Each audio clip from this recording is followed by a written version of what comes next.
कांग्रेस का शीर्ष से लेकर स्थानीय नेतृत्व हार से डरा हुआ, अनुराग ठाकुर ने कहा। प्रत्याशी का फर्क नहीं, भाजपा मुद्दों और विचारधारा पर लड़ती है चुनाव। केंद्रीय मंत्री अनुराग ठाकुर ने शुक्रवार को सुजानपुर मंडल में आयोजित पन्ना प्रमुख सम्मेलन में कहा कि कांग्रेस के शीर्ष नेतृत्व से लेकर देशभर में स्थानीय नेतृत्व हार के डर से सहमे हुए हैं। कांग्रेस पार्टी इन चुनावों में पूरी तरह हताश और निराश दिख रही है। डरो मत के नारे के साथ शुरुआत करने वाले राहुल गांधी आज हार के डर से कभी अमेठी से वायनाड और कभी वायनाड से रायबरेली जा रहे हैं। न्याय की बात करने वाली प्रियंका गांधी के साथ कांग्रेस में खुद अन्याय हुआ है, क्योंकि उनके पति रॉबर्ट वारा रायबरेली से टिकट मांग रहे थे। प्रियंका का स्वयं भी रायबरेली से चुनाव लड़ने के लिए नाम सामने आ रहा था। अब हार को सामने देखकर राहुल गांधी रायबरेली पहुंचे हैं। उन्होंने कहा कि फर्क नहीं पड़ता कि सामने विपक्षी उम्मीदवार कौन है, हम अपने विकास के ट्रैक रिकॉर्ड, मुद्दों और विचारधारा पर चुनाव लड़ते हैं। वर्ष 2014 और 2019 की भांति फिर से हिमाचल प्रदेश की जनता चारों की चारों सीटें भारतीय जनता पार्टी को जिताएगी और मोदी को पुनः तीसरी बार देश का प्रधानमंत्री बनाएगी। जल्द ही वह शुभ घड़ी आने वाली है जब पड़ोसी देशों से धार्मिक आधार पर प्रताड़ित होकर 2014 से पहले भारत आए हिंदू, सिख, जैन, बौद्ध और ईसाइयों को सीएए के तहत भारत की नागरिकता मिलेगी। भाजपा सुजानपुर मंडल का पन्ना प्रमुख सम्मेलन के मुख्य अतिथि केंद्रीय मंत्री अनुराग ठाकुर जी, प्रदेश अध्यक्ष राजीव बिंदल जी, सुजानपुर भाजपा प्रत्याशी राजेंद्र राणा जी, अन्य गणमान्य सदस्य, सुजानपुर मंडल के पदाधिकारी, सुजानपुर विधान क्षेत्र के पन्ना प्रमुख विशेष रूप से उपस्थित रहे। अब की बार 400 पार, एक बार फिर से मोदी जी, एक बार फिर से अनुराग ठाकुर जी। BHK न्यूज हिमाचल के लिए हमीरपुर से रानगा जी की रिपोर्ट। जैसे ही 2008 में आए, इस बेटे ने कभी भी पीछे मुड़कर नहीं देखा। इसने न रात दिन देखा, न दिन देखा, न रात देखी। इन्होंने अपना काम बखूबी निभाया और अपने इतने अच्छे, जैसे ही 2008 में आए, इस बेटे ने कभी भी पीछे मुड़कर नहीं देखा। इसने न रात दिन देखा, न दिन देखा, न रात देखी। इन्होंने अपना काम बखूबी निभाया और अपने इतने अच्छे नहीं अपितु पूरे विश्व में, पूरे देश में एक ऊंचा नाम बनाया, जिसे कि आप सभी जानते हैं। पूरा प्रदेश और पूरा देश और पूरा विश्व के स्टेडियम और के जो विकास इन्होंने राजनीति नहीं अपितु पूरे विश्व में, पूरे देश में एक ऊंचा नाम बनाया, जिसे कि आप सभी जानते हैं। पूरा प्रदेश और पूरा देश और पूरा विश्व के स्टेडियम और के जो विकास इन्होंने राजनीति करता हूँ। साथ में इस पंडाल में उपस्थित इतनी तादाद में आए सभी बूथों से हमारे पन्ना प्रमुख कार्यकर्ताओं की फौज यहाँ पर जो आप इस रूप में एकत्रित हुए हैं, इस चुनावी बेला के में अपना योगदान देने आए हैं। आप सभी पन्ना प्रमुख कार्यकर्ताओं का भारतीय जनता पार्टी मंडल सुजानपुर की ओर से हार्दिक अभिनंदन है, आपका स्वागत है। और साथ में बैठे हुए मेरे प्रेस के सभी भाइयों का भी इस कार्यक्रम में आपका भी अभिनंदन, स्वागत है। मैं संक्षिप्त में अपनी बात रखूंगा, क्योंकि मैं बिल्कुल स्पष्ट एक चीज आपके समक्ष रखने जा रहा हूं कि हम सबका सौभाग्य है कि हमें ऐसे नेतृत्व बिलासपुर और आपके इलाके में पहुंचती हुई railway, all India institute of medical sciences, जाने क्या क्या है, वो सब कुछ आपको दिया है, उसको याद कराएंगे और इस निकम्मी सरकार के बारे में भी बताएंगे और अनुराग जी और राणा जी को जिताएंगे। बोलो जोर से, अनुराग जी और राणा जी को जिताएंगे। बोलिए भारत माता की। अरे कैमरे उधर करो यार, देखो जरा, मुट्ठी बंद होनी चाहिए, ये कटा हुआ हाथ नहीं दिखना चाहिए। बोलिए भारत माता की, भारत माता की। अनुराग ठाकुर जिंदाबाद,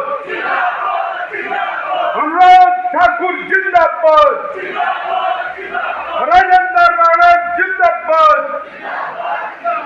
राजेंद्र राणा जिंदाबाद। सुजानपुर वालों की, जोर से भाई, सुजानपुर वालों की धन्यवाद, धन्यवाद।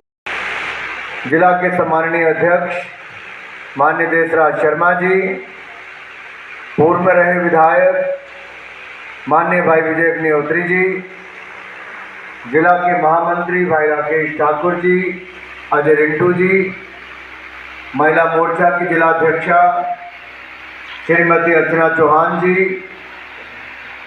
हमारे सह संयोजक सुजानपुर मंडल के भाई अनिल ठाकुर जी, मीडिया संयोजक भाई अंकुश दत्त जी, प्रदेश कार्य समिति के सदस्य भाई विजयपाल सुहारू जी, बीना कपिल जी, जिला के उपाध्यक्ष विजयपाल सुहारू जी हमारे जिला के उपाध्यक्ष, हमारी जिला परिषद की अध्यक्षा बहन बबली जी, मंडल के महामंत्री भाई जगन जी, अनिल जी, जिला किसान मोर्चा के अध्यक्ष भाई अनिल काकू जी, बीडीसी की अध्यक्ष बहन अंजना ठाकुर जी, महिला मोर्चा की अध्यक्ष बहन सरोज ठाकुर जी,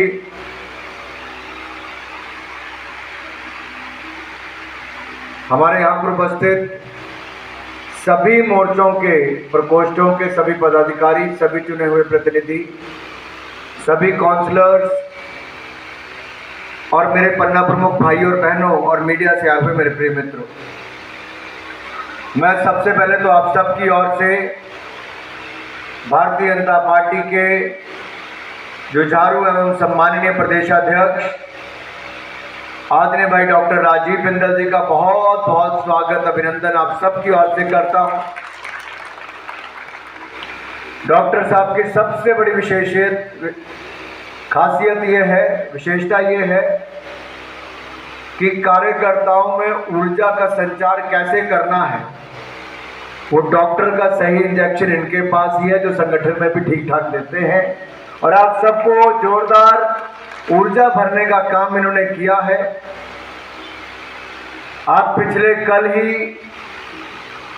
आदरणीय डॉक्टर राजीव बिंदल जी यहाँ पर आ गए और जो इंडिपेंडेंट चुनाव लड़े भाई संजीव शर्मा जी बड़सर से, उनको भी भारतीय जनता पार्टी में शामिल करवाया है।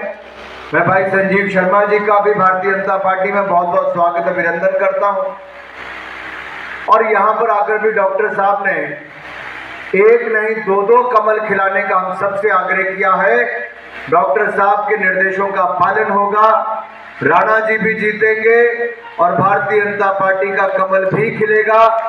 आप सबका आशीर्वाद मुझे मिला है और मुझे पूर्ण विश्वास है आगे भी मेरा चुनाव तो कार्यकर्ता ही लड़ाते हैं और जनता ही आशीर्वाद देती है और मुझे पूर्ण विश्वास है इस बार आपने कमर कस ली है और नया कीर्तिमान हम लोग सुजानपुर से बनाएंगे नहीं बनाएंगे। मेरी देवभूमि वीरभूमि हिमाचल प्रदेश के, मेरा हमीरपुर संसदीय क्षेत्र मेरी जन्मभूमि भी है, संघर्ष भूमि भी है, मेरी कर्म भूमि भी है और फिर एक बार पार्टी ने मुझे यहाँ से उम्मीदवार बनाकर भेजा है और आप सबके बीच में आकर मुझे ये विश्वास मिलता है कि हमारे पन्ना प्रमुख ने भी कमर कस ली है और अब की बार नया कीर्तिमान बनाने के लिए कमर कस ली है मेरे भाई और बहनों। और जब मैं पन्ना प्रमुख की बात करता हूं तो मैं अपने भाई और बहनों से यही कहूंगा, विकसित भारत के संकल्प को सिद्धि तक ले जाने के लिए नरेंद्र मोदी जी के नेतृत्व में हमें 400 सीटें जिताकर भारतीय जनता पार्टी की सरकार फिर एक बार केंद्र में बनानी और हिमाचल प्रदेश ने 2014 में 2019 में चारों की चारों सीटें जिताई थी। आदरणीय बिंदल जी, आपने पूरे प्रदेश भर में 49वां आज 49 पन्ना प्रमुख सम्मेलन आपकी अध्यक्षता में हो रहा है। मैं जितनी प्रदेश का दौरा किया है, हिमाचल प्रदेश में स्पष्ट तौर पे दिखता है, 14 हो 19 हो या 24 आई हो, अब भी चारों की चारों सीटें जिताएंगे। 4 जून को चारों पर कमल का फूल खिलाएंगे।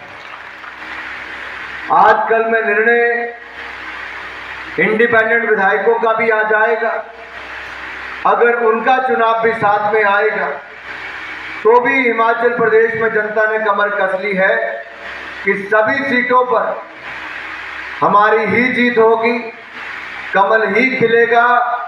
और जब इतनी सीटों पर कमल खिलेगा तो आगे क्या होगा वो आप सबको पता ही है।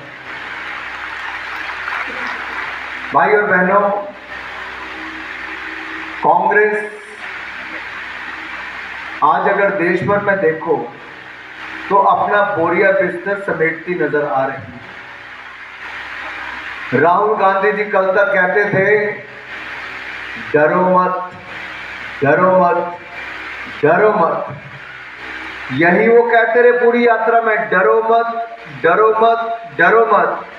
लेकिन खुद राहुल गांधी जी डर डर कर अमेठी से भागे तो वायनाड पहुंचे। इस बार वायनाड की हार दिखी तो रायबरेली पहुंचे हैं। लेकिन रायबरेली की जनता ने भी मन बना लिया है कि कांग्रेस का सुपड़ा साहब वहां सेटिंग करके वापस भेज देंगे। अगला स्टॉप राहुल गांधी का कहां होगा देश की जनता को कोई पता नहीं कहां होगा। अरे जो अमेठी वापस नहीं आ पाया, साथ लगती रायबरेली पे पहुंच गया।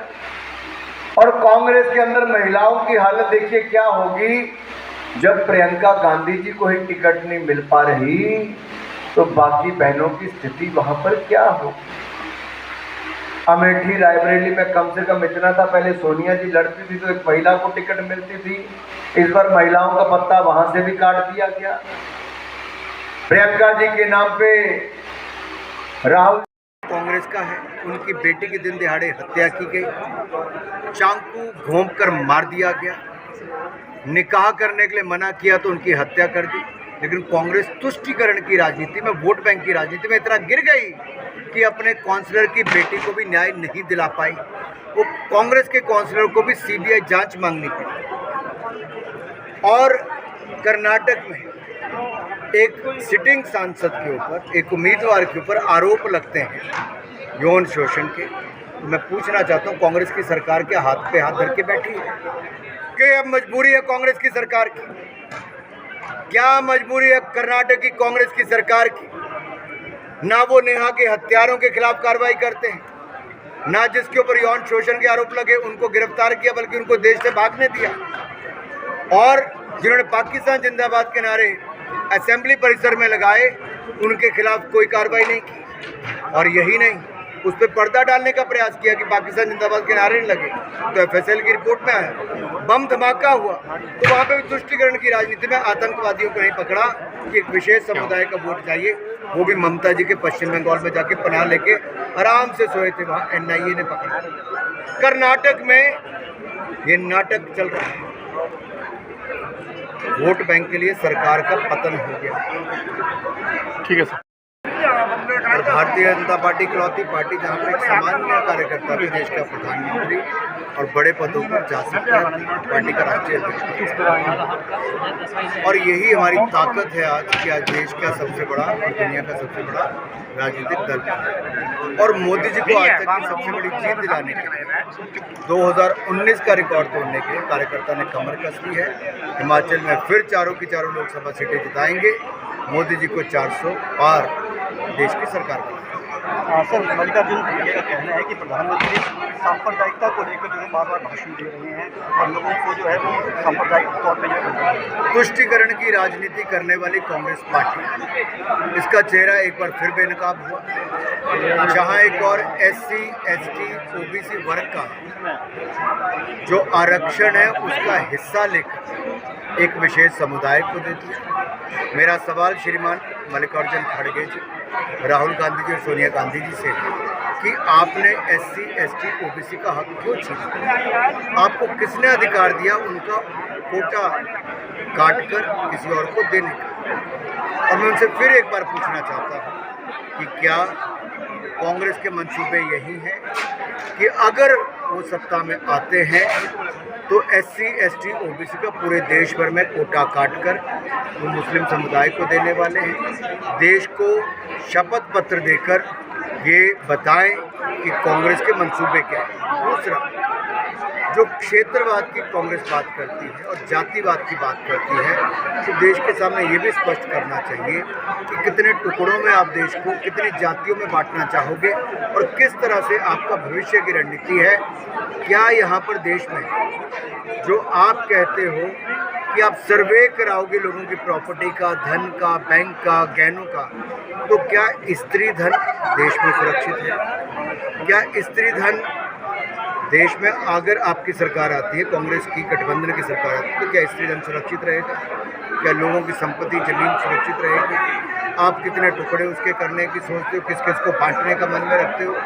क्या आपका मैनिफेस्टो कहता है? क्या मनमोहन सिंह जी कहते हैं? ये स्पष्ट आपको करना चाहिए, क्योंकि डॉक्टर मनमोहन सिंह जी ने कहा था कि देश के अल्पसंख्यकों का पहला हक संसाधनों पर है और अल्पसंख्यकों में भी मुसलमानों का सबसे आगे, ये कहा डॉक्टर मनमोहन सिंह जी ने प्रधानमंत्री के रूप में। और कांग्रेस का मैनिफेस्टो भी इस बार कुछ उस और इशारा करता है। राहुल गांधी जी के फिलोसफर, गाइड, मेंटोर और मित्र सैम पिट्रोडा ने भी उदाहरण देके कहा कि अमेरिका में भी मृत्यु के बाद 55% संपत्ति ले ली थी। तो कितनी परसेंट संपत्ति लोगों की मृत्यु के बाद कांग्रेस पार्टी हथियाना चाहती है, लेना चाहती है? क्या वो देश के लिए लेंगे, किसी और के लिए लेंगे? ये देश के सामने कांग्रेस को स्पष्ट करना चाहिए और हल्फनामा देकर बताना चाहिए।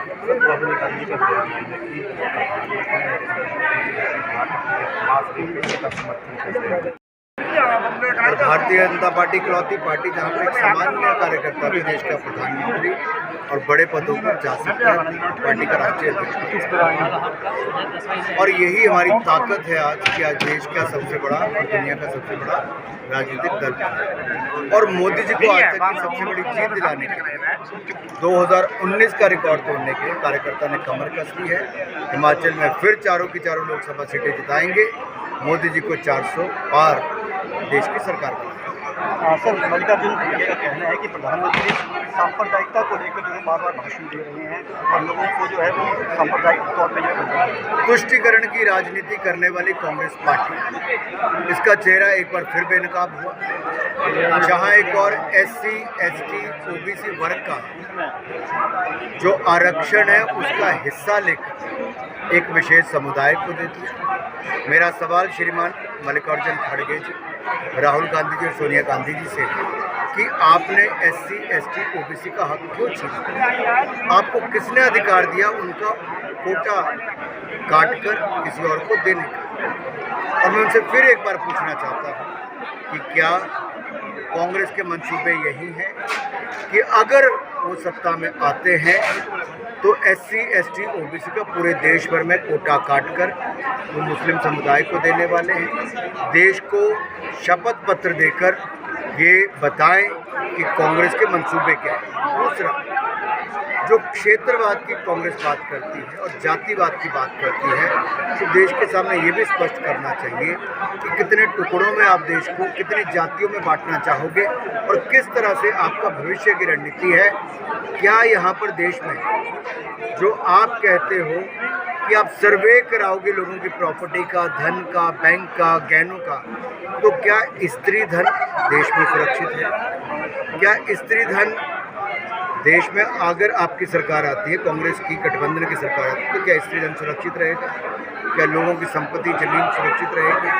आप कितने टुकड़े उसके करने की सोचते हो, किस किस को बांटने का मन में रखते हो? क्या आपका मैनिफेस्टो कहता है? क्या मनमोहन सिंह जी कहते हैं? ये स्पष्ट आपको करना चाहिए, क्योंकि डॉक्टर मनमोहन सिंह जी ने कहा था कि देश के अल्पसंख्यकों का पहला हक संसाधनों पर है और अल्पसंख्यकों में भी मुसलमानों का सबसे आगे, ये कहा डॉक्टर मनमोहन सिंह जी ने प्रधानमंत्री के रूप में। और कांग्रेस का मैनिफेस्टो भी इस बार कुछ उस और इशारा करता है। राहुल गांधी जी के फिलोसफर, गाइड, मेंटोर और मित्र सैम पिट्रोडा ने भी उदाहरण देके कहा कि अमेरिका में भी मृत्यु के बाद 55% संपत्ति ले ली थी। तो कितनी परसेंट संपत्ति लोगों की मृत्यु के बाद कांग्रेस पार्टी हथियाना चाहती है, लेना चाहती है? क्या वो देश के लिए लेंगे, किसी और के लिए लेंगे? ये देश के सामने कांग्रेस को स्पष्ट करना चाहिए और हल्फनामा देकर बताना चाहिए।